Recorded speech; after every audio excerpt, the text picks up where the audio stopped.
After 23 days, actually 12 days of testimony and 56 witnesses, we have a verdict in the criminal case, but the dust may not have fully settled here. Already the question is being asked, what is next? Will there be a civil suit?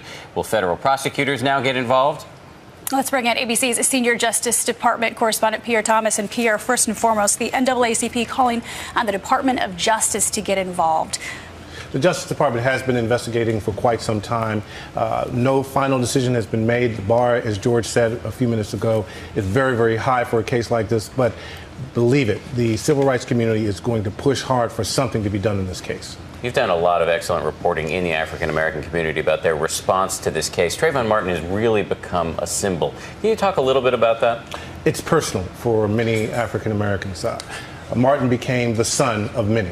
I think of an interview we did for World News Tonight with Diane Sawyer with two African-American women, highly educated, two-parent households, talking about how every day they teach their sons that they must act differently in public than their white counterparts. No hands in the pockets when they go into stores. Never wear a hoodie.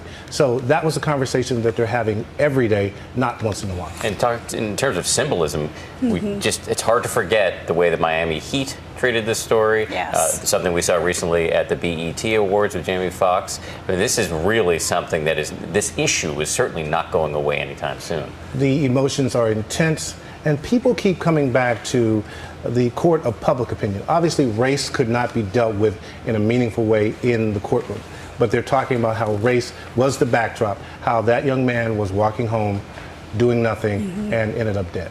I have to ask you a question. Martin Luther King Jr.'s daughter, Dr. Bernice King, sent a message to Benjamin Crump, who of course is Trayvon Martin's family attorney, and it said, quote, "Today is a defining moment for the status of my father's dream, whatever the Zimmerman verdict is." This was sent before the verdict. What is your reaction to that? Well, Dr. King talked about being looked at for the content of your character as opposed to the color of your skin.